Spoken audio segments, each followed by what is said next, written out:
সময় একটা এমনই জিনিস যেটা কখনোই আমাদের হাতে থাকে না। আর এই কারণেই সবাই বলে যে সময়কে খুব বুঝে শুনে ব্যবহার করতে হয় আর সময়কে নষ্ট করতে নেই। তো এই সময়ের যেমন এটা একটা ভালো বিষয় যে সময় সবসময় পরিবর্তন হতে থাকে, তো সেই কারণে অনেক খারাপ সময়ে কাটিয়ে আমরা ভালো সময়ে প্রবেশ করি। কিন্তু উল্টো দিক থেকে ভেবে দেখলে এই সময় যেহেতু প্রবাহমান, তো সেই কারণেই অনেক ভালো জিনিস সময়ের সঙ্গে সঙ্গে আমাদের হাত থেকে বেরিয়ে যেতে থাকে। যেমন যদি আমরা আমাদের ডাব্লিউডাব্লিউর কথা বলি, তো যেসব সুপারস্টারকে দেখে আমরা বড় হয়েছিলাম, যেমন John Cena, Batista, Goldberg, triple H, the Undertaker, the Rock, এদের মতো সুপারস্টার, তো এদের মধ্যে অনেকেই এখন ডাব্লিউডাব্লিউ থেকে রিটায়ার হয়ে গেছে, বা এখন আমরা তাদেরকে আর সেভাবে অ্যাক্টিভ ডাব্লিউডাব্লিউতে দেখতে পাই না। আর রিসেন্টলি আমরা দেখলাম গোল্ডবার্গ, জন সিনা, এজে স্টাইলস, এরা তো গত কয়েক মাসের মধ্যেই রিটায়ার হয়ে গেল। আর এখনও আমরা যাদেরকে ডাব্লিউডাব্লিউতে দেখতে পাচ্ছি বা যাদের জন্য ডাব্লিউডাব্লিউ দেখছি, সেটা তোমরা নাম নিতে পারো Randy অর্টনের, Seth রলিন্সের, Roman রেইন্সের।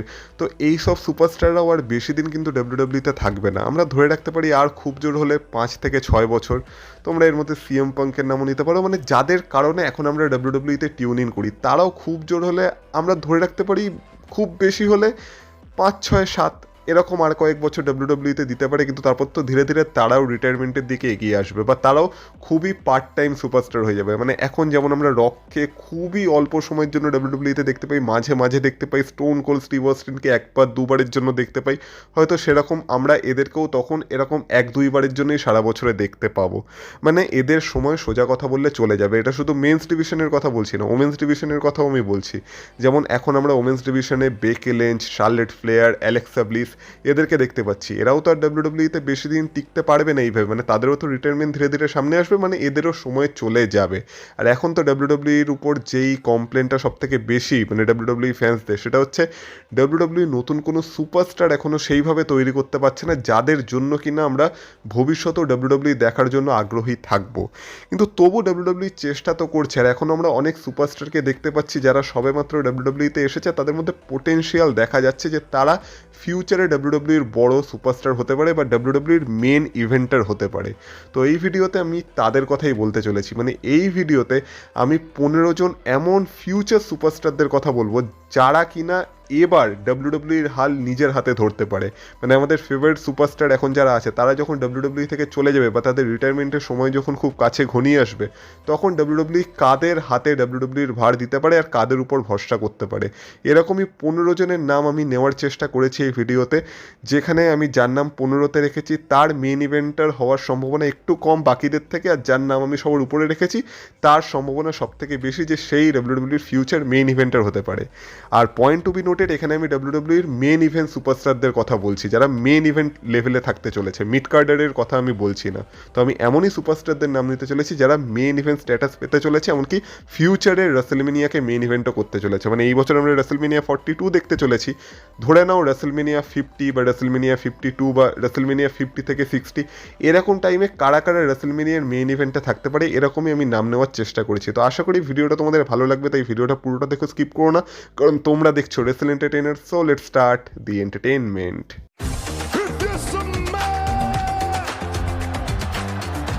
Acknowledge me. Acknowledge me. You there, sitting at home. Acknowledge me. শুরু করা যাক নাম্বার 15 থেকে। তো 15 নম্বরে আমি যার নাম রেখেছি সে হলো জেকব ফাটু। এবার জেকব ফাটুর নাম আমি এত নিচে কেন রাখলাম, কারণ এখন তো জেকব ফাটুকে ডাব্লিউডাব্লিউ যেভাবে ব্যবহার করছে সেটা দেখে মনে হচ্ছে যে ডাব্লিউডাব্লিউ জেকব ফাটুকে খুব বড় সুপারস্টার বলেই মনে করছে। এমনকি এখন তো আমরা তাকে ড্রু ম্যাকেন্টায়ার, কোডি রোডসের সাথে একটা ফিউডেও দেখতে পাচ্ছি। কিন্তু তোমরা এখনই দেখো না, এই যে ড্রু ম্যাকেন্টায়ার বা কোডি রোডস লেভেলের সুপারস্টারের সাথে যখন জেকব ফাটু এসেছে, তখন দেখে মনে হচ্ছে না এখানে জেকব ফাটু একটু বেমানান। তো এটাই হচ্ছে জেকব ফাটুর সাথে সমস্যা। হ্যাঁ, জেকব ফাটুর মধ্যে অবশ্যই পোটেনশিয়াল আছে, তার মধ্যে শক্তি আছে, তার মধ্যে ট্যালেন্ট আছে, তার ইনরিং স্কিলও ভালো। এমনকি তাকে দেখেও মনে হয় যে তার সামনে যে মানে যেই আসুক না কেন সে তাকে মেরে ধরে তাকে একদম লাট করে দিতে পারে, কারণ তাকে দেখেই মনে হয় সে একজন উন্মাদ মানুষ। কিন্তু এইখানেই তার একটা ডিসঅ্যাডভান্টেজ। আমি যেহেতু এখানে মেন ইভেন্ট লেভেলের সুপারস্টারদের কথা বলছি, তাই ডাব্লিউডাব্লিউ যাদেরকে পোস্টার বয় হিসেবে রাখতে চায় তাদের লুকের মধ্যে একটা ব্যাপার থাকে যাকে দেখে মনে হবে যে হ্যাঁ, এই ডাব্লিউডাব্লিউকে ক্যারি করতে পারে। জেকব ফাটুর মধ্যে হয়তো একটা মনস্টারাস ব্যাপার আছে, কিন্তু সেই লুকের দিক থেকে জেকব ফাটু একটু হয়তো বাকি বাকি সুপারস্টারের দিক থেকে মানে বাকি সুপারস্টারদের থেকে একটু পিছিয়ে যাবে। আর সেই কারণেই আমি জেকব ফাটুর নাম এই লিস্টে নাম্বার 15-তে রেখেছি। কিন্তু যেহেতু জেকব ফাটু সামোয়ান ফ্যামিলির অংশ আর ব্লাড লাইনের অংশ, তো সেই কারণেই জেকব ফাটু অবশ্যই ফিউচারে মেন ইভেন্ট করতেই পারে। তো সেই কারণে লিস্টে জেকব ফাটু আছে, কিন্তু আমার মনে হয় বাকিদের থেকে জেকব ফাটুর চান্স একটু কম। আর জেকব ফাটুকে যদি ডাব্লিউডাব্লিউ সেইভাবে ব্যবহার না করে, তাহলে জেকব ফাটু হয়তো ফিউচারে গিয়ে হারিয়েও যাওয়ার সম্ভাবনা আছে। যাই হোক না কেন, যদি 14 নম্বরে চলে আসি, তো 14 নম্বরে আমি এমন একজন সুপারস্টারকে রেখেছি যে এই মুহূর্তে ডাব্লিউডাব্লিউইতেই নেই। আর এইখানে আমি কথা বলছি ম্যাক্সওয়েল জেকব ফ্রিডম্যান, মানে MJF এর, যাকে বর্তমানে আমরা AEWতে দেখতে পাই। আর আমি বলতে পারি AEW যদি নিজেদের কোনো একজন সুপারস্টার ক্রিয়েট করে থাকে যাকে বলা যেতে পারে যে হ্যাঁ একে AEW তৈরি করেছে, তো সেটা হলো MJF। কিন্তু আমরা জানি যে কোনো সুপারস্টারের বা যারা রেসলিং ইন্ডাস্ট্রিতে আছে তাদের আলটিমেট এম হচ্ছে WWE। আর MJF-এরও যখন কন্ট্রাক্ট শেষ হবে, আর MJF-এরও ইচ্ছা আছে যে সে ফিউচারে WWE-তে কাজ করবে। আর আমি যেহেতু আজ থেকে ধরে নাও 10 থেকে 15 বছর পরের কথা বলছি, তো সেই কারণে আমার মনে হয় ততদিনে তো MJF AEW থেকে WWE-তে চলেই আসবে। আর MJF যদি AEW ছেড়ে WWE-তে আসে, তাহলে কোডি রোডস যে লেভেলের ট্রিটমেন্ট এই সময় পাচ্ছে, আমার মনে হয় MJF-ও ঠিক সেম লেভেলের ট্রিটমেন্ট পাবে, উল্টে আরও বেটার ট্রিটমেন্টও পেতে পারে। আর WWE অবশ্যই তাকে মেন ইভেন্ট লেভেলেই কনসিডার করবে। তো সেই কারণে আমার মনে হয় MJF ও WWE-এর একজন পোটেনশিয়াল ফিউচার মেন ইভেন্টার হওয়ার যোগ্যতা রাখে। কিন্তু শুধুমাত্র যেহেতু এই মুহূর্তে MJF WWE-তে নেই, আর ফিউচারে MJF-এর কন্ট্রাক্ট কবে AEW-র সাথে শেষ হবে, সে কবে WWE-তে আসবে সেটা সম্পর্কে আমরা কেউ কিছু জানি না। তো শুধুমাত্র এই একটা কারণেই আমি MJF-এর নাম এই লিস্টে নাম্বার 14-তে রেখেছি। নাম্বার 13-র কথা যদি বলা হয়, তো সেখানে আমি রেখেছি ফিমেল ডিভিশন থেকে জর্ডানি গ্রেসের নাম।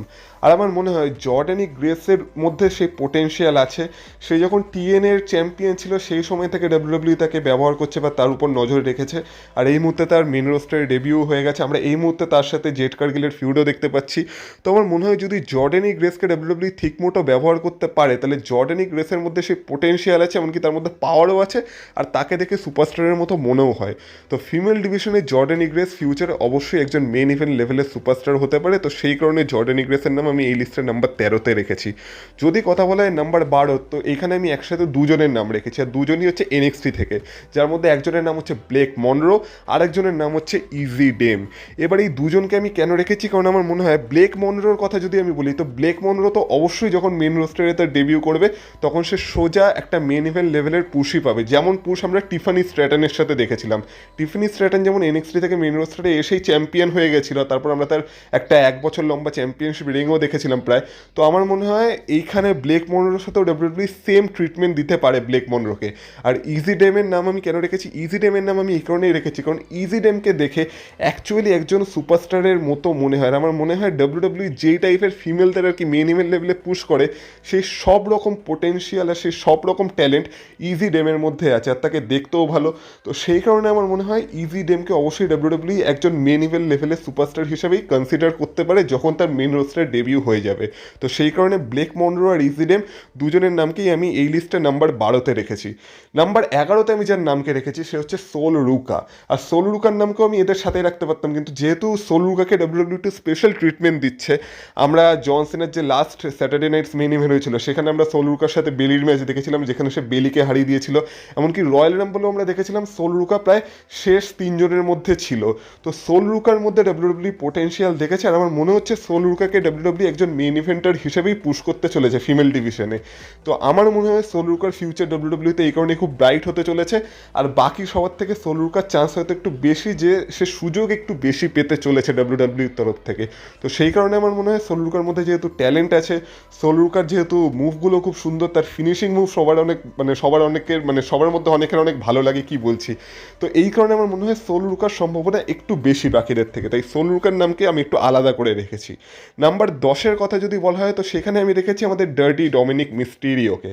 এবার ডমিনিক মিস্টেরিওর নাম হয়তো এই লিস্টার উপরে যেতে পারতো, কিন্তু আমি ডমিনিকের উপরে যাদের নাম রেখেছি আমার মনে হয় তারা ডমিনিকের থেকে একটু বেশি ডিজার্ভ করে মেন ইভেন্ট লেভেলে থাকা। কিন্তু যেহেতু ডমিনিকের উপর WWE এত বছর ইনভেস্ট করেছে, আর অ্যাকচুয়ালি ডমিনিকের মধ্যে পোটেনশিয়াল আছে, সে রে মিস্টেরিওর জেনারেশন, তো সেই কারণে সে সেই একটা অ্যাডভান্টেজ তো পাবেই। তাছাড়া ডমিনিকের মধ্যে যেমন মানে অডিয়েন্সের সাথে খেলার একটা পাওয়ার আছে, সে যখন মানে হিল ক্যারেক্টারে থাকে তখন অডিয়েন্স তাকে অ্যাকচুয়ালি হিলের মতোই ট্রিট করে। এমনকি তার যে একটা ক্যারেক্টার, সেই মানে তার যে একটা ইউনিক ক্যারেক্টার সে প্লে করে, সেটা দেখে মনে হয় যে একজন মেন ইভেন্টার হতে গেলে যা যা লাগে সব কিছুই ডমিনিক মিস্ট্রিওর মধ্যে আছে। শুধুমাত্র ডমিনিকের ডিসঅ্যাডভান্টেজ হচ্ছে একটাই, সেটা হচ্ছে ডমিনিক মিস্ট্রিওর সাইজ। যখন ডমিনিক কোনো বড় বড় সুপারস্টারের সামনে চলে আসে তখন একটু এটা মানতে কষ্ট হয় যে হ্যাঁ এদেরকে ডমিনিক হারাতে পারবে বলে, কিন্তু যদি শুধুমাত্র ডমিনিকের ক্যারেক্টার ওয়ার্কের কথা বলা হয়, আমার মনে হয় ডমিনিকের মধ্যে ফুল পোটেনশিয়াল আছে যে সে ফিউচারে অন্তত একবার ডাব্লিউডাব্লিউ ওয়ার্ল্ড হেভিওয়েট চ্যাম্পিয়নশিপের জন্য কম্পিট করতে পারে, এমনকি ডাব্লিউডাব্লিউ ফিউচার ওয়ার্ল্ড হেভিওয়েট চ্যাম্পিয়নও হতে পারে বা ওয়ার্ল্ড চ্যাম্পিয়ন হতে পারে, সেটা যে চ্যাম্পিয়নশিপই পাক, আনডিসপিউটেড চ্যাম্পিয়নশিপ পাক বা ওয়ার্ল্ড হেভিওয়েট চ্যাম্পিয়নশিপ পাক, কিন্তু সেই পোটেনশিয়াল ডমিনিক মিস্ট্রিওর মধ্যে আছে। আর আমার মনে হয় ডাব্লিউডাব্লিউ ডমিনিককে ভরসাও করতে পারে সেই দিকে, যেহেতু ডমিনিকের মধ্যে এত মানে ইনভেস্টমেন্ট ডাব্লিউডাব্লিউ অলরেডি করে দিয়েছে। তো সেই কারণে আমি আমার লিস্টে নাম্বার 10-এ ডমিনিককে রেখেছি, শুধুমাত্র তার একটু সাইজ ডিসঅ্যাডভান্টেজের জন্য। যদি কথা বলে নাম্বার 9-এর, তো সেখানে আমি রেখেছি লায়রা ভ্যালকাইরিয়াকে। এবার লায়রা ভ্যালকাইরিয়াকে আমি ফিমেল ডিভিশন থেকে রেখেছি। এবার লায়রা ভ্যালকাইরিয়ার সাথে যখন বেকি লিঞ্চের ফিউড চলেছিল আগের বছর, তখন দেখে মনে হয়েছিল এখান থেকে লায়রা ভ্যালকাইরিয়ার স্টক শুধু উপরেই উঠতে চলেছে, কিন্তু এই মুহূর্তে বর্তমানে আমরা যদি লায়রা ভ্যালকাইরিয়াকে দেখি তাহলে সে এখন বেলির সাথে আটকে আছে ট্যাগ টিমে, আর দেখে মনে হচ্ছে তার স্টক অনেকটাই নেমে গেছে। কিন্তু যদি মানে এইটা তো আর সে সারা জীবন আটকে থাকবে না, যখন সে আর কি ট্যাগ টিমটা থেকে বেরাবে আর তারপর যদি লায়রা ভ্যালকাইরিয়ার ক্যারেক্টারে ডাব্লিউডাব্লিউ একটু চেঞ্জ আনে, মানে তার যদি ফিউচারে হিল টার্ন হয় বা অন্য কোনো একটু ইউনিক ধরনের ক্যারেক্টার তাকে দিতে পারে ডাব্লিউডাব্লিউ, আমার মনে হয় লায়রা ভ্যালকাইরিয়ার মধ্যেও সে পোটেনশিয়াল আছে যে সে ফিমেল ডিভিশনের মেন ইভেন্টার হিসেবে নিজেকে স্ট্যাবলিশ করতে পারে, কারণ তার মাইক স্কিল ভালো, তার ইনরিং স্কিল ভালো, তার মধ্যে সব কিছুই আছে, শুধুমাত্র তার এখন একটা ভালো ক্যারেক্টার দরকার। আর সেটা যদি ডাব্লিউডাব্লিউ তাকে দিয়ে দিতে পারে, আমার মনে হয় লায়রা ভ্যালকাইরিও ডাব্লিউডাব্লিউর ফিমেল ডিভিশনের ফিউচার মেইন ইভেন্টার হতে চলেছে। নাম্বার 8-এ আমি যাকে রেখেছি সে হলো টিফানি স্ট্র্যাটন। এবার টিফানি স্ট্র্যাটনকে রাখার পেছনের কারণ হচ্ছে এটাই যে টিফানি স্ট্র্যাটনকে যেমন আমি বললাম যে এনএক্সটি থেকে মেন রোস্টারে আসার পরেই ডাব্লিউডাব্লিউ অলরেডি একজন মেইন ইভেন্টার হিসেবে স্ট্যাবলিশ করে দিয়েছে, তার একটা লম্বা টাইটেল রানও আমরা দেখে ফেলেছি অলরেডি। কিন্তু আমার মনে হয় এখানে টিফানি স্ট্র্যাটনের শেষ না, তার সাথে এখনও অনেক কিছু হওয়া বাকি। তাকে আমরা হিল হিসেবেও দেখে ফেলেছি, ফেস হিসেবেও দেখে ফেলেছি, কিন্তু তার মধ্যে যে অ্যাট্রাকশন আছে, সে একটা যে আলাদা ধরনের অ্যাট্রাকশন ডাব্লিউডাব্লিউতে নিয়ে আসে, এমনকি তার ইনরিং স্কিলও ভালো, তার মাইক স্কিলও ভালো, তার সব কিছুই ভালো। তো সেই কারণে আমার মনে হয় এরপর যে আগামী 10 বছর আসতে চলেছে সেখানে টিফানি স্ট্র্যাটন নিজের রাজত্ব করতে চলেছে, আর টিফানি স্ট্র্যাটন ফিমেল ডিভিশনকে নিজের বানানোর ক্ষমতা অবশ্যই রাখে। তো সেই কারণে টিফানি স্ট্র্যাটন বলছি আগামী 10-15 বছরের ডাব্লিউডাব্লিউর ফিমেল ডিভিশনের জন্য একটা বিশাল ইম্পর্টেন্ট অ্যাসেট হতে চলেছে। তো সেই কারণেই আমার মনে হয় আগামী 10 বছরে টিফানি স্ট্র্যাটন আর যাই হোক মানে ফিমেল ডিভিশনে মিড কার্ডে তো আটকে থাকবে না, সে থাকলে মেন ইভেন্ট স্ট্যাটাসেই থাকবে, আর সে তো ফিউচার রেসেলমেনিয়া মেন ইভেন্টারও হতে পারে। তো সেই কারণে এই লিস্টের নাম্বার 8-এ আমি টিফানি স্ট্র্যাটনের নাম রেখেছি। যদি নাম্বার 7-এর কথা বলা হয় তো সেখানে আমি একসাথে 3 জনের নাম রেখেছি, আর আমরা এদেরকে বলতে পারি modern day horse women's of WWE. মানে আমরা যেমন ডাব্লিউডাব্লিউর হর্স ওমেন্স বলতে এতদিন শার্লেট ফ্লেয়ার, বেকি লিঞ্চ, বেলি আর সাশা ব্যাঙ্কসকে জানতাম, সেখান থেকে সাশা ব্যাঙ্কস তো ডাব্লিউডাব্লিউ থেকে বেরিয়ে গেল, তার কথা বাদ দাও। কিন্তু এখন যেমন আমরা শার্লেট ফ্লেয়ার, বেকি লিঞ্চ আর বেলিকে হর্স ওমেন্স বলে জানি মানে আগেকার মানে আমাদের জেনারেশনের, তো সেরকমই এখনকার যদি বর্তমান জেনারেশন এরকম মানে 3 জন হর্স ওমেনের নাম নেওয়া হয় তো তারা হচ্ছে রিয়া রিপ্লি, বিয়াঙ্কা ব্লেয়ার আর লিভ মর্গান। আর এখনকার দিনে যারা ফিমেল ডিভিশনকে ক্যারি করছে আমরা বলতে পারি বর্তমানে, তো তারা হচ্ছে এই 3 জনই। তো আমার মনে হয় এরা 3 জন শুধু যে বর্তমানকে ডমিনেট করছে তা না, আগামী 10-15 বছরকেও এই 3 জন ডমিনেট করতে চলেছে। আর এখন আমরা যেমন শার্লেট ফ্লেয়ার, বেকি লিঞ্চ, বেলি এদেরকে যেই লেভেলে দেখছি সেই লেভেলেই আমাদের পরের জেনারেশন যারা তারা হয়তো এদেরকে দেখতে পারে যে হ্যাঁ এদের হাত ধরেও একটা ওমেন্স এভলিউশন ধীরে ধীরে এগিয়েছিল। তো সেই কারণে আমার মনে হয় মডার্ন ডে হর্স ওমেন্স যদি কেউ হয়ে থাকে ডাব্লিউডাব্লিউর বা যদি মানে যারা আছে এই মুহূর্তে আর কি ডাব্লিউডাব্লিউতে, তারা হলো রিয়া রিপ্লি, বিয়াঙ্কা ব্লেয়ার আর লিভ মর্গানই, যার মধ্যে লিভ মর্গান তো এই বছরের রয়্যাল রাম্বলে জিতে গেছে, আর রিয়া রিপ্লি তো অলরেডি ডাব্লিউডাব্লিউতে একটা হিউজ সুপারস্টার হিসেবে এস্টাবলিশ হয়ে গেছে। আর বিয়াঙ্কা ব্লেয়ারকেও আমরা সেই ক্যাটাগরিতে রাখতে পারি, যদিও বিয়াঙ্কা ব্লেয়ার এই মুহূর্তে ডাব্লিউডাব্লিউ থেকে ইনজুরির কারণে বাইরে আছে, কিন্তু সে যখনই কামব্যাক করবে সে অলরেডি আবার মেন ইভেন্ট স্ট্যাটাসেই চলে যাবে। তো সেই কারণে আমরা বলতে পারি এই 3 জনও ডাব্লিউডাব্লিউতে ফিউচারে মেন ইভেন্ট স্ট্যাটাসেই থাকতে চলেছে। নাম্বার 6-এ আমি যাকে রেখেছি সে হলো ট্রিক উইলিয়ামস। তো এখন এনএক্সটি থেকে যারা মেন রোস্টারে ডেবিউ করেছে তাদের মধ্যে আমার শুধুমাত্র এই ট্রিক উইলিয়ামসকে দেখেই মনে হয় যে তার মধ্যে একটা সুপারস্টারের মতো ব্যাপার আছে।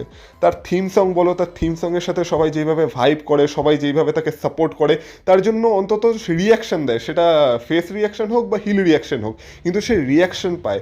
এমনকি তার মধ্যে একটা কারিজমা আছে, আর তাকে দেখে মনে হয় যে হ্যাঁ সে একজন সুপারস্টার যে কিনা ডাব্লিউডাব্লিউকে ডমিনেট করতে এসেছে। তো বাকিদের থেকে তার ক্যারেক্টারটা এই কারণে একটু ইউনিক লাগে। আর আমরা দেখেছি তাকে আসতেই তার সাথে মানে র্যান্ডি অর্টনের কনফ্রন্টেশন করে দেওয়া হয়েছে, তার সাথে ড্রু ম্যাকেন্টায়ারের কনফ্রন্টেশন করে দেওয়া হয়েছে, এছাড়াও তাকে কিছু ফিউডের মধ্যে ইনভলভ করা হচ্ছে। তো দেখে মনে হচ্ছে ডাব্লিউডাব্লিউ ট্রিক উইলিয়ামসের উপর ইনভেস্ট করতে চলেছে। এমনকি এনএক্সটিতে থাকাকালীনও আমরা দেখেছিলাম যে তাকে টিএনএর চ্যাম্পিয়নও বানিয়ে দেওয়া হয়েছিল, টিএনএ ওয়ার্ল্ড চ্যাম্পিয়নশিপও সে জিতে গেছে। তো ট্রিক উইলিয়ামসের মধ্যে একজন চ্যাম্পিয়ন হওয়ার ফুল পোটেনশিয়াল আছে। আমার তো মনে হয় ফিউচারে আগামী 10-15 বছরের মধ্যে ট্রিক উইলিয়ামস ডাব্লিউডাব্লিউ এরও ওয়ার্ল্ড চ্যাম্পিয়ন হতে চলেছে, সেটার পসিবিলিটি খুব বেশি। এমনকি যদি সব কিছু ঠিকঠাকভাবে ডাব্লিউডাব্লিউ হ্যান্ডেল করতে পারে, সে ফিউচারে কোনো একদিন রেসেলমেনিয়াকেও মেইন ইভেন্ট করতে পারে। তো সেই কারণে ট্রিক উইলিয়ামসকে আমি আমার লিস্টে নাম্বার 6 রেখেছি। এবার চলে আসা যাক টপ 5-এ, যেখানে 5 নম্বরে আমি রেখেছি অস্টিন থিওরির নাম। হ্যাঁ, এটাকে তোমরা একটু আমার পার্সোনাল বায়াসনেস বলতে পারো, কারণ আমার তো প্রথম থেকে অস্টিন থিওরিকে খুব ভালো লাগে। তারপর তো ট্রিপল এইচ কন্ট্রোলে আসার পর অস্টিন থিওরির পুরো 12টা বাজিয়ে দিয়েছিল, কিন্তু যতদিন ভিন্স ম্যাকম্যানের আন্ডারে অস্টিন থিওরি ছিল, সেটা একটা অন্য লেভেলেরই সুপারস্টার হয়ে গেছিল। সে এলিমিনেশন চেম্বার জিতে গেছিল, রেসেলমেনিয়ায় জন সিনাকে হারিয়ে দিয়েছিল, মানি ইন দ্য ব্যাংক জিতে গেছিল, মানে যা যা একটা সুপারস্টার করতে পারে সবই প্রায় করে নিয়েছিল। সে মিডকার্ড চ্যাম্পিয়নশিপও জিতে গেছে, এখন শুধুমাত্র তার বাকি আছে ওয়ার্ল্ড চ্যাম্পিয়ন হওয়া। আর আমার মনে হয় যদি এতদিনে মানে ভিন্স ম্যাকম্যানের হাতে কন্ট্রোল থাকতো, তো এতদিনে তো মানে অস্টিন থিওরি একবার না একবার ওয়ার্ল্ড চ্যাম্পিয়নশিপও জিতে যেত। মানে সে যখন মানি ইন দ্য ব্যাংক জিতে গেছিল, তো সে ওয়ার্ল্ড চ্যাম্পিয়নশিপও খুব তাড়াতাড়ি জিতে যেতে পারতো। কিন্তু আনফর্চুনেটলি ভিন্স ম্যাকম্যান চলে যাওয়ার পর, যেমন বললাম, ট্রিপল এইচ তার কেরিয়ারকে পুরো ডাউন হিলে নামিয়ে দিয়েছে, আর তার একটা বিশাল বড় ড্রপ এসে গেছিলো। কিন্তু বর্তমানে আমরা দেখতে পাচ্ছি যে ট্রিপল এইচ আবার তাকে এস্টাবলিশ করার চেষ্টা করছে, যেখানে এখন তাকে ভিশনের সাথে রাখা হয়েছে। কিন্তু আমার মনে হয় অস্টিন থিওরির মধ্যে একজন সুপারস্টার হওয়ার মতো প্রত্যেকটা পোটেনশিয়াল আছে এবং প্রত্যেকটা ক্যারেক্টারিস্টিক্স আছে। তার মাইক স্কিল ভালো, তার ইনরিং স্কিল ভালো, তার যে সেলিং মানে মুভগুলোকে যেইভাবে সে সেল করে সেটা অসাধারণ, সে যেইভাবে রিয়্যাক্ট করে, তার যে অ্যাক্টিং স্কিল সেটা ভালো, তার যে লুক সেটা একজন সুপারস্টারের মতো লুক, তার ফিজিক ভালো, তার মধ্যে মানে সব কিছু আছে যেটা একজন মানে প্রপার ডাব্লিউডাব্লিউ সুপারস্টার হতে গেলে প্রয়োজন হয়। তো সেই কারণে আমার মনে হয় যেই ভিশনটা ভিন্স ম্যাকম্যান তাকে নিয়ে দেখেছিল, ট্রিপল এইচ যদি তার 50%ও তার মধ্যে দেখে না, আমার মনে হয় অস্টিন থিওরি এটাকে হ্যান্ডেল করে নেবে। আর ফিউচারে অস্টিন থিওরি ডাব্লিউডাব্লিউর একজন মেন ইভেন্ট লেভেলের সুপারস্টার হতে পারে, আর ডাব্লিউডাব্লিউর জন্য খুব বড় একজন অ্যাসেট হতে পারে।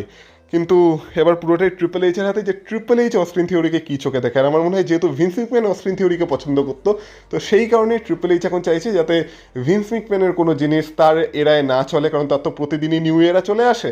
তো সেই কারণে আমার মনে হয় সে একটু অস্টিন থিওরিকে একটু ধামাচাপা দিয়ে রেখেছে। কিন্তু যদি অস্টিন থিওরি তার ফুল পোটেনশিয়ালে চলে আসে, আমার মনে হয় বর্তমানে অনেক সুপারস্টারের থেকে অস্টিন থিওরির পোটেনশিয়াল সব থেকে বেশি, যে সে কিনা মেন ইভেন্ট লেভেলের সুপারস্টার হতে পারে। তো সেই কারণে 5 নম্বরে আমি অস্টিন থিওরির নামকে রেখেছি। যদি কথা বলা হয় নাম্বার 4-এ, তো সেখানে আমি রেখেছি yes obviously the ring general গুন্থারকে। এবার গুন্থারকে তো এখন একটা ক্যারেক্টারই দিয়ে দেওয়া হয়েছে, যেটা হচ্ছে কেরিয়ার কিলারের, যেখানে আমরা তাকে দেখতে পাচ্ছি সে তো সব মানে ওল্ড টাইমার যারা তাদেরকে তো রিটায়ার করে চলেছে, আর সে তো এটাই এস্টাবলিশ করতে চাইছে যে ডাব্লিউডাব্লিউ এখন ফিউচার জেনারেশনের হাতে পড়ার মানে সময় চলে এসেছে। তো সেই কারণে যারা আর কি পুরোনো সময়ের সুপারস্টার, তাদের সবাইকে ধীরে ধীরে গুন্থার রিটায়ার করে চলেছে। প্রথমে সে গোল্ডবার্গকে রিটায়ার করলো, তারপর সে আমাদের সবার প্রিয় জন সিনাকে রিটায়ার করলো, আর এখন কিছুদিন আগে সে এজে স্টাইলসকেও রিটায়ার করে ফেলেছে। আর মনে হয় ফিউচারে সে আরও অনেককেই রিটায়ার করতে পারে, যার মধ্যে নাম আছে রে মিস্ট্রিও, ক্রিস জেরিকো, এমনকি ব্রক লেসনারেরও। তো যদি সেটা হয় তাহলে বুঝতেই পারছো গুন্থারকে ডাব্লিউডাব্লিউ কোন লেভেলে নিয়ে যেতে চলেছে। যেহেতু ট্রিপল এইচেরও ফেভারিট গুন্থার, তো অবশ্যই গুন্থার ফিউচারও ডাব্লিউডাব্লিউতে মেন ইভেন্ট লেভেলেই থাকতে চলেছে। সে একজন মেন ইভেন্টার হিসেবেই থাকতে চলেছে। অলরেডি সে মানে ওয়ার্ল্ড চ্যাম্পিয়নশিপ তো জিতে গেছেই ডাব্লিউডাব্লিউতে, আর ফিউচারেও সে আরও অনেকবারই ওয়ার্ল্ড চ্যাম্পিয়নও হতে চলেছে, এমনকি রেসেলমেনিয়াকে মেন ইভেন্টও করতে চলেছে। তো সেই কারণে আমি নাম্বার 4-এ গুন্থারকে রেখেছি। নাম্বার 3-এ আমি যাকে রেখেছি, এই নামটা একটু কন্ট্রোভার্সিয়াল হতে পারে, কিন্তু আমার মনে হয় অবশ্যই এই নামটা আমার লিস্টে টপ 3-তেই থাকতো, আর সেটা হচ্ছে লোগান পলের নাম। এবার তোমরা বলবে লোগান পল টপ 3-তে কী করছে, কিন্তু অ্যাকচুয়ালি লোগান পলের মধ্যেও সেই সব ক্যারেক্টারিস্টিক্স আছে যেটা একটা ডাব্লিউডাব্লিউ সুপারস্টারের মধ্যে থাকা দরকার। আর লোগান পল খুব কম সময়ের মধ্যেই ডাব্লিউডাব্লিউকে অ্যাডপ্ট করে নিয়েছে, যেটা অনেকেই পারে না। প্রথমত লোগান পল যেহেতু সোশ্যাল মিডিয়ায় অনেক ফেমাস, আর তাকে সোশ্যাল মিডিয়া মেগাস্টার বলা হয়, তাই ডাব্লিউডাব্লিউতে যেই আইবল অ্যাট্রাকশন আনতে হয় সেই ক্যাপাবিলিটি লোগান পলের আছে। তার কাছে একটা হিউজ ফ্যান ফলোয়িং আছে, তার ইনরিং স্কিল ভালো, তার মাইক স্কিল ভালো, তাকে দেখতে একজন সুপারস্টারের মতো। এখন সে কাজও করছে ভিশনের সাথে।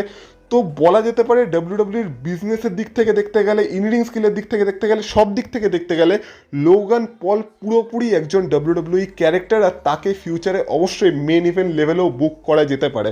আমরা তার সাথে এর আগে রোমান রিংসের ম্যাচ দেখেছি, সেই ম্যাচটাও অসাধারণ ছিল। সে যখনই কোনো ইভেন্টে আসে সেখানে একটা ভাইরাল মোমেন্ট ক্রিয়েট করে যায়। তো লোগান পলের মধ্যে কী নেই, এখন শুধু তাকে যদি একটু ঠিকঠাক মতো ব্যবহার করা যেতে পারে তাহলে অবশ্যই লোগান পলের মধ্যেও পোটেনশিয়াল আছে যে সে ফিউচারে মানে ওয়ার্ল্ড চ্যাম্পিয়নও হতে পারে ডাব্লিউডাব্লিউতে, এমনকি রাসেলমেনিয়াকেও একদিন মেইন ইভেন্ট করতে পারে যদি তার ক্যারেক্টারে একটু চেঞ্জ আসে। তো বাকি মানে জাস্ট তাকে একটু ঠিক মতো হ্যান্ডেল করতে পারলে ফিউচারে লোগান পল ডাব্লিউডাব্লিউর জন্য একটা বিশাল বড় অ্যাসেট হতে চলেছে। তো সেই কারণেই আমি আমার লিস্টের নাম্বার 3-এ লোগান পলকে রেখেছি। আমি জানি এক্ষেত্রে অনেকেই আমার সাথে ডিসএগ্রি করতে পারো, কিন্তু এটা আমার পার্সোনালি মনে হয়। তো আমি এই কারণেই লোগান পলকে আমার লিস্টের নাম্বার 3-তে রেখেছি। এবার যদি কথা বলা হয় নাম্বার 2-এর, তো সেখানে আমি যাকে রেখেছি সে হলো ব্রন ব্রিকার। এবার কেন রেখেছি সেটা আমাকে আশা করি আর এক্সপ্লেন করতে হবে না। ডাব্লিউডাব্লিউ নিজেই তাকে ফিউচার ডাব্লিউডাব্লিউ মেন ইভেন্টের হিসেবে দেখছে, তাকে ফিউচার রেসেলমেনিয়া মেন ইভেন্টের হিসেবে দেখছে, এমনকি ডাব্লিউডাব্লিউ নেক্সট বিগ থিং হিসেবেও ডাব্লিউডাব্লিউ তাকেই দেখছে। আর মানে ডাব্লিউডাব্লিউর ফিউচারের ভার ডাব্লিউডাব্লিউ তার ঘাড়েই দিতে চলেছে।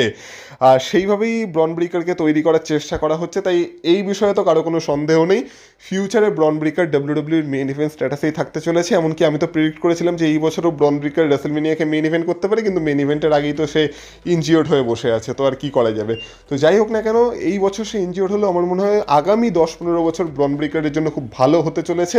আর ব্রন ব্রিকারও ডাব্লিউডাব্লিউকে ডমিনেট করতে চলেছে as a WWE main event level superstar. আর সেই কারণে আমার লিস্টে আমি নাম্বার 2-এ ব্রন ব্রিকারকে রেখেছি। আর যদি কথা বলা হয় নাম্বার 1-এর, তো নাম্বার 1-এও আমি ব্রন ব্রিকারকে রাখতে পারতাম, কিন্তু আমার এই যে মানে সুপারস্টার তার মধ্যে পোটেনশিয়াল একটু বেশি মনে হয় ব্রন ব্রিকারের থেকে। আর এটা আর কেউ না, এটা হলো ওবা ফেমি। এবার ওবা ফেমির যেমন ফিজিক, ওবা ফেমিকে যেইভাবে ডাব্লিউডাব্লিউ মেন রোস্টারে ডেবিউ করিয়েছে, ওবা ফেমির মধ্যে যে যে বৈশিষ্ট্য আছে সে সব কিছু দেখে মনে হয় যে সে তো তৈরি হয়েছে ডাব্লিউডাব্লিউতে রাজত্ব করার জন্য। আমরা যেমন আমাদের সময় ব্রক লেসনারকে দেখেছি যে ডাব্লিউডাব্লিউতে ব্রক লেসনারের একটা আলাদাই ভয় ছিল, সে যত বড়ই সুপারস্টার হয়ে যাক না কেন ব্রক লেসনারের নাম শুনলে যে কেউ ভয় পেত। আমার মনে হয় আমাদের যে পরের জেনারেশন তারা ওবা ফেমিকেও সেম লেভেলে দেখতে চলেছে। আর ডাব্লিউডাব্লিউ যদি ওবা ফেমিকে একটু ব্রক লেসনারের মতো ট্রিট করতে পারে তো অবশ্যই ওবা ফেমিও ব্রক লেসনারের লেভেলেই নিজেকে এস্টাবলিশও করতে পারে। কারণ যেমন বললাম ওবা ফেমির মধ্যে সে শক্তি আছে, সেই ফিজিক আছে, তাকে দেখে সেই লেভেলেরই ভয়ঙ্কর মনে হয়। তার মধ্যে সব কিছু আছে, উল্টে তার মাইক স্কিলও ভালো। যারা তাকে এনএক্সটিতে দেখেছো তারা জানো তার মাইক স্কিলও কতটা বেটার। তো সব কিছু মিলিয়ে দেখতে গেলে আমার মনে হয় ব্রন ব্রিকারের থেকেও বেশি যার পোটেনশিয়াল আছে, যে কিনা ডাব্লিউডাব্লিউতে রাজত্ব করতে পারে আগামী 10-15 বছরে, সে হলো ওবা ফেমি। আর ওবা ফেমি এমন একজন সুপারস্টার হতে পারে ডাব্লিউডাব্লিউতে যাকে কিনা যে কোনো সুপারস্টার ভয় পেতে চলেছে। মানে একদম যাকে বলতে পারো এই যুগে যেটা ব্রক লেসনার করেছে ফিউচারে সেটা ওবা ফেমি করতে চলেছে, আর সেটা শুরু এই বছর থেকে হয়ে গেছে। তো সেই কারণে আমার লিস্টে আমি নাম্বার 1-এ ওবা ফেমিকে রেখেছি। আর অবশ্যই ওবা ফেমি ফিউচারে ডাব্লিউডাব্লিউর ওয়ার্ল্ড হেভিওয়েট চ্যাম্পিয়ন হতে চলেছে বা ওয়ার্ল্ড চ্যাম্পিয়ন হতে চলেছে, অবশ্যই রেসেলমেনিয়াকে মেইন ইভেন্ট করতে চলেছে। আর ওবা ফেমির ফিউচার ডাব্লিউডাব্লিউতে অনেকটাই ব্রাইট যদি মাঝখানে কোনো গন্ডগোল না হয়ে যায়। তো সেই কারণে আমার লিস্টে নাম্বার 1-এ ওবা ফেমি আছে, আর আমি তাকে ব্রন ব্রিকারেরও উপরে রেখেছি, মানে এক ধাপ উপরে রেখেছি। তো এই ছিল আমার 15 জনের লিস্ট। এবার আমি জানি অনেকের নাম তোমরা ভাবছো যে এই লিস্টে নেই কেন, তাদেরও কথা একটু বলা যাক যে আমি এই লিস্টে যাদের যাদের নাম রাখিনি তো তাদের নাম আমি কেন রাখিনি। যার মধ্যে তোমরা বলতে পারো জীবন ইভেন্টসের নাম কোথায় গেল, জীবন ইভেন্টসও তো এখন ভালো কাজ করছে, তাকে দেখেও তো মজা আসে। কিন্তু দেখো জীবন ইভেন্টসের মতো সুপারস্টারের সাথে একটাই প্রবলেম, সেটা হচ্ছে তাদের সাইজ। আর ডাব্লিউডাব্লিউ মেন রোস্টারে না সাইজ যদি তোমার একটু কম হয় তাহলে তোমার ফিউচার অতটা ব্রাইট হয় না। যেমন আমরা কফি কিংস্টনের সাথে দেখেছিলাম যে হ্যাঁ সে একবার ওয়ার্ল্ড চ্যাম্পিয়ন তো হয়েছিল, কিন্তু সেইটুকুই, তার বেশি সে আর কোনো এক্সপোজার পায়নি। আর জীবন ইভেন্টসও হয়তো একজন খুব ভালো মিড কার্ডার হতে পারে যে কিনা মিড কার্ডে রাজত্ব করতে পারে, কিন্তু মেন ইভেন্ট স্ট্যাটাসের কথা বলছি তো আমি, তাই মেন ইভেন্ট স্ট্যাটাসে আমার মনে হয় না জীবন ইভেন্টস সেরকম কোনো সুযোগ পাবে বলে, বা পেলেও অডিয়েন্স তাকে অ্যাকসেপ্ট করতে মানে করবে বলে, বিশেষ করে মেন রোস্টারের অডিয়েন্স। সেম আমি যদি কথা বলি এখন যারা এনএক্সটি ট্যালেন্ট যেমন রিকি সেন্টস, এমনকি এখন আমাদের current United States champion Carmelo Hayes, আর এনএক্সটি থেকে যদি আরেকজনের কথা বলি ইথান পেজ, এছাড়া ইলিয়া ড্র্যাগনোভ, জো হেনরি, এরাও আমার মনে হয় সেম প্রবলেমে ভুগবে। মানে এখন তো তারা এনএক্সটিতে আছে বা তারা এই মুহূর্তে মানে সবে সবে এনএক্সটি থেকে মেন রোস্টারে এসেছে বলে এদের মধ্যে একটা হাইপ ক্রিয়েট হয়েছে মানে সবার মধ্যে, কিন্তু লং রানে এরা হয়তো সাস্টেন করতে পারবে না। যেমন বললাম মেন রোস্টার একটা আলাদাই বল গেম, আর এদের মধ্যে হয়তো সব কিছু আছে কিন্তু এরা সাইজের দিক থেকে একটু মার খেয়ে যাবে। আর যখন এদের সামনে মানে ধরে নাও আজকে যদি কারমেলো হেইসের সামনে ওবাফেমি গিয়ে দাঁড়ায়, তাহলে তোমাদের মানে তোমরাই বলো কে জিততে পারে বলে তোমাদের মনে হচ্ছে? অবশ্যই ওবাফেমি। রিসেন্ট একটা এক্সাম্পল দিল এই রয়্যাল রাম্বলেই আমরা দেখেছিলাম ইলিয়া ড্র্যাগনউভকে ডাব্লিউডাব্লিউ এত বড় লেভেলে দেখাচ্ছে, কিন্তু ইলিয়া ড্র্যাগনউভের সামনে যখন ব্রক লেসনার এসেছিল তখন কেমন লাগছিল? তখন দেখে মনে হচ্ছিল যে ব্রক লেসনারের সামনে ইলিয়া ড্র্যাগনউভের মানে কোনো চান্স আছে বলে। তো এইগুলোই এদের সাথে প্রবলেম হয়ে যায়। সেই কারণে আমার মনে হয় এরা মিড কার্ডে অবশ্যই ভালো সুপারস্টার হতে পারে, কিন্তু মেন ইভেন্ট লেভেলে মানে এরা যেতে পারবে না।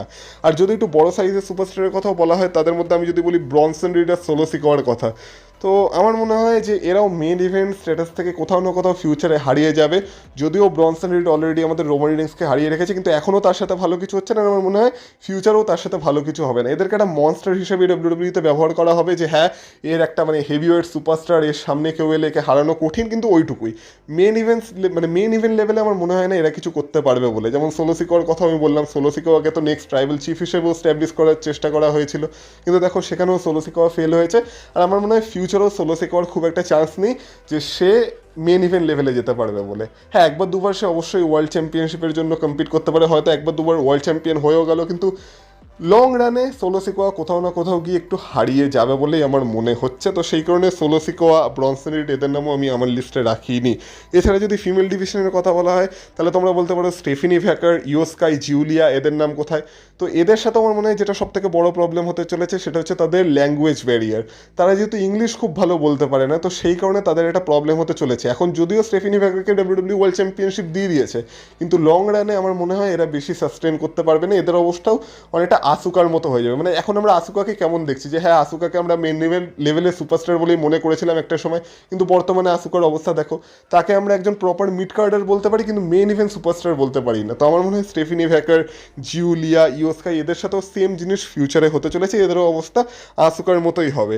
তাছাড়া যদি জেট কার্গিলের কথা বলো, আমার মনে হয় জেট কার্গিলকে আমার এখনও চ্যাম্পিয়ন হিসেবে মানে মনে হয় না যে রেডি হয়েছে বলে। আমার মনে হয় ফিউচারেও জেট কার্গিলের সাথে একটু প্রবলেম থাকবে, আর তাকে হয়তো আমরা মেন ইভেন্ট লেভেলে দেখতে পারবো না। সে হয়তো ফিমেল ডিভিশনের একজন শক্তিশালী মিড কার্ডার হতে পারে, যাকে দেখে মানে যাকে হারানো কঠিন হতে পারে, কিন্তু মেন ইভেন্ট স্ট্যাটাস থেকে আমার মনে হয় জেট কার্গিল ধীরে ধীরে হারিয়ে যেতে চলেছে। আর সেম জিনিস আমার মনে হয় জাজমেন্টের রক্সেন পেরেজের সাথেও হতে চলেছে, যে রক্সেন পেরেজকেও যে পোটেনশিয়ালের সাথে ডাব্লিউডাব্লিউ মেন রোস্টারে এনেছিল, আমার মনে হয় সেই পোটেনশিয়ালকে রক্সেন পেরেজ ফুলফিল করতে পারবে না। রক্সেন পেরেজও মিড কার্ডেই কোথাও হারিয়ে যাবে। মেন ইভেন্ট স্ট্যাটাসে পৌঁছানো তার পক্ষে খুব একটা সহজ কাজ হবে না, সে হয়তো কোনোদিন পৌঁছাতেও পারবে না।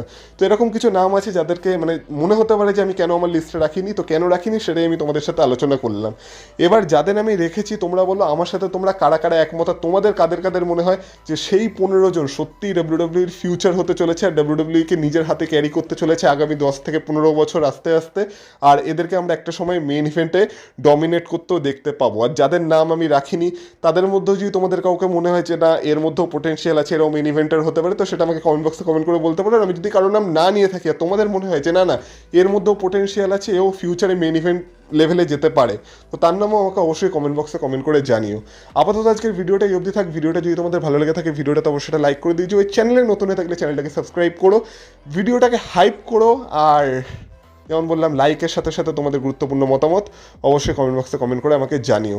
আর প্লিজ সাবস্ক্রাইব করে দিও। আর তোমাদের সাথে কথা হবে আবার পরের ভিডিওতে। ততক্ষণ তোমরা ভালো থেকো, টাটা।